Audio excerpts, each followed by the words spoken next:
Yeah, welcome everybody to the press conference of the 8th round of the 2025 DTM season. So round 8 of 16, we are halfway through the season and we have 3 street riders here, our 3 quickest drivers from today's race. Winner is Thomas Preining for Manta EMR. So it's Thomas' third Norisring victory in the last 4 years, so congrats to that. On P2 we have a very hard fighting Jack Aitken for Emil Frey Racing, and on third position we have Terry Vermeulen also for Emil Frey Racing with his first podium of the 2025 season. So Thomas, congrats. There was really a great race from the outside. So tell us a little bit how you made that move on Jack. Thanks. It was great from the inside too. Very, very demanding physically and mentally. It just gets super hot in those cars, you know. And then after the red flag, I didn't really know what it's going to be like because I wasn't sure about the regs. Didn't know what position we're going to restart from. I had a really good start initially and managed to climb up all the way to P3, which I was very happy about and proud about it. And then I wasn't sure if I keep it, you know. So very glad that worked out in our favor. And then, in the end, first stint I couldn't do anything. I was barely able to follow those guys. And especially Thierry, I think he had some serious pace. But then in the pit stop window, we I think had the best strategy. We managed to get Thierry, and then it was a all-out fight between Jack and me. I started to be able to put more pressure on him slowly, and almost it worked out a few times. But then in the end, after the second pit stop, I think again we had the more favorable strategy, and I simply had a tire temperature advantage. Still, obviously, I had to make the move, which is not easy, as you could see in turn 1. It wasn't a given, but nevertheless, without the difference in tire temperature and strategy, I don't think it would have worked out. So, massive thanks to the team. They really made it happen today. We had 3 pit stops this weekend. All 3 were on the right lap in a really quick time. So, big thanks to them. It's been a lot of demanding weeks in a row for everyone, and to still perform like this when it counts all the way at the end before the summer break is very impressive. So 3 wins in 4 years on the Norisring. What is it? What makes Thomas Preining so strong here? And what is the Thomas Preining magic to win 3 races here? It seems like it's my comfort zone. I don't know. It's a cool track, you know. I enjoy it. I love the atmosphere. I feel comfortable around here. I always arrive very confident and with a big smile on my face when we start the weekend. Obviously, you never know if the package and yourself is going to be able to get a win, but we've always generally had good weekends here, obviously, and I just like it. The atmosphere is fantastic. Paul with the MotoGP bike was putting on a really cool show this weekend, and it's just, I think it's mostly about the fans that makes this event so special. They are so close, there's so many of them, and it's very unique also in terms of the whole environment that we're in. It's super special, and the racing always, you know, provides a great entertainment for the fans. Yeah, thank you, Thomas. Then moving on to Jack. Jack, that was a little bit missing today, but was a great fight with Thomas. So was your pit stop maybe a little bit too late, or what was that small piece that bit was missed today? I think Thomas showed from the second half of the race that he was quite strong. Like you said, the first stint, Thierry and I probably were showing a better pace, and when we got to the second stint, I saw he was catching slowly all the time, just never far, and starting to put a bit more pressure on. But I don't know about the stops. For me, it doesn't make a lot of sense to be the first one to stop. But it's quite a unique circuit, and if we will look afterwards and have a bit of a learning if we need to. But no, I think it was a good fight. I saw he was very close when I came out from the last pit stop, so I tried to cover and probably held the lead for one more corner than I expected, because we are not the best on the cold tires. But yeah, a shame we couldn't hold on, but still a good result. So you tried to catch him when you came out of the pits, and Thomas ran a little bit wide. So and then he came back and pressed on the inside before the S-curve. So no chance to hold him behind you. I think it's very tough. I mean, I saw he was going for the inside in turn 1. And he braked quite late. I knew it's quite dirty there, so I was able to take the position back briefly. But then in the chicane, it's when you have the cold tires, you have very limited choices. I think yes, I could go all the way to the wall and defend, but then frankly, with the hotter tires, you're usually able to take the outside line also. So I did what I could, and I think I can't look back with any regrets on the race. It was pretty clean from our side, and Emil Frey did a really good job. It's difficult when Thierry and I are sharing the box. We have to make some tough choices there on the strategy, but we managed well and came with a double podium, so we're happy. So looking back on the 3 years where you're racing the Ferrari here on the streets of Nuremberg, so the first year was very, very hard on you. So what kind of progress came through from running on the back of the grid 3 years ago to maintain the front row? I mean, year 1 to year 2, we didn't change a lot. So, I mean, I don't know what to say on that. I think the car, it naturally is not the best place for us because, like many cars, we struggle to control the temperatures of the brakes. But otherwise, we are always putting down, I think, a competitive car.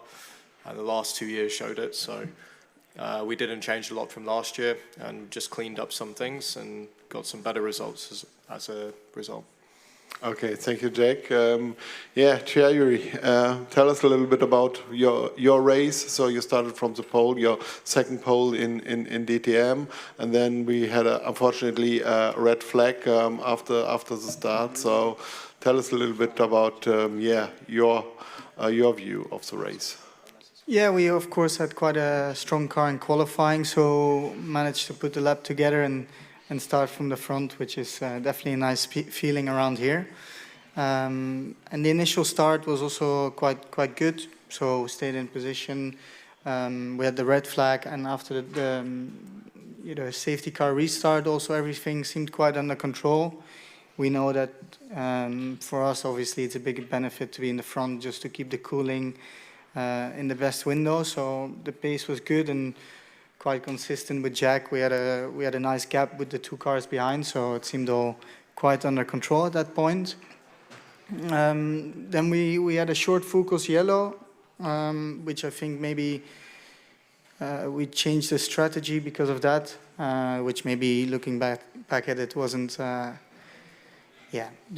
most efficient choice, let's say, but nevertheless it was a solid race. After that I was a bit stuck behind them two, overheated everything maybe a bit too much, and then I just didn't have the pace towards the end to stay in their bumper and wait for maybe an opportunity, so I was just a bit too far back, but nevertheless happy to finish third.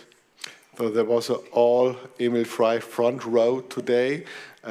What did your team boss say before the race? Any instructions? So guys, don't race in each other in turn 1?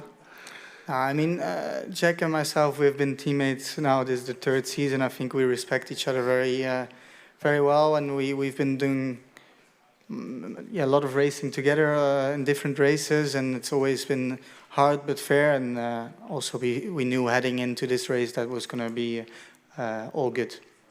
Okay, then thank you, Thierry. Do we have here questions from the floor, Sven? Yeah, congrats to you guys. A question for Tommy.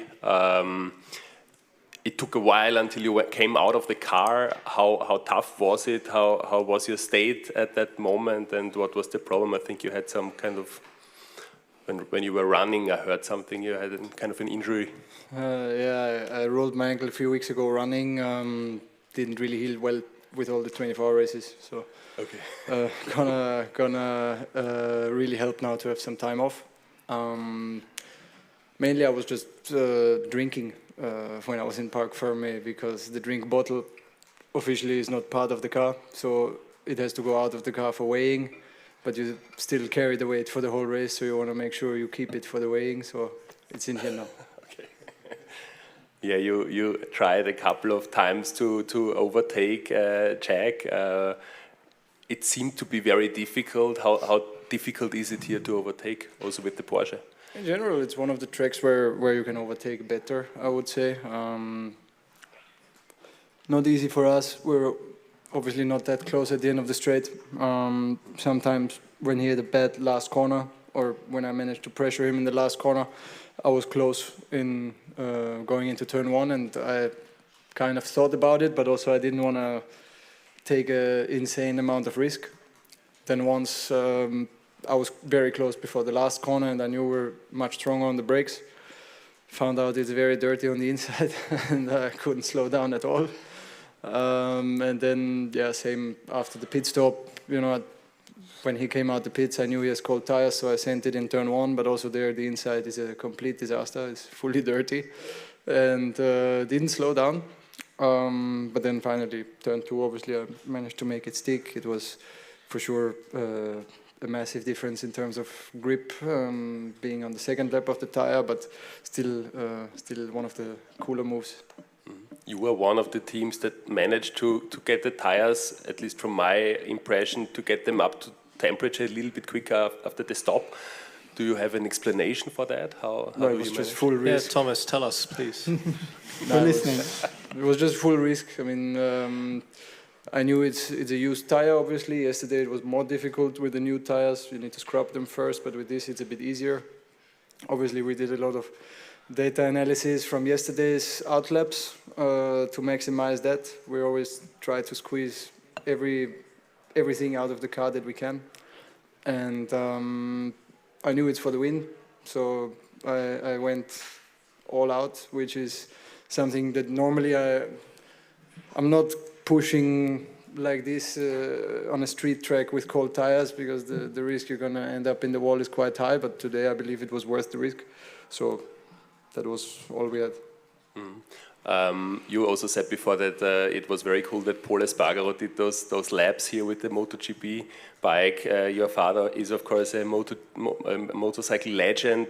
Maybe you can explain a little bit how maybe you followed it and how it is for you that he is doing it here at the Norisring. It's really cool. We spoke to one of the mechanics, and he said they actually hit the limiter at 330. And they don't have a longer gear ratio with them. I went out to watch before, and they hit the limiter in the middle of the straight. It's pretty crazy. Yeah, a question for Thierry.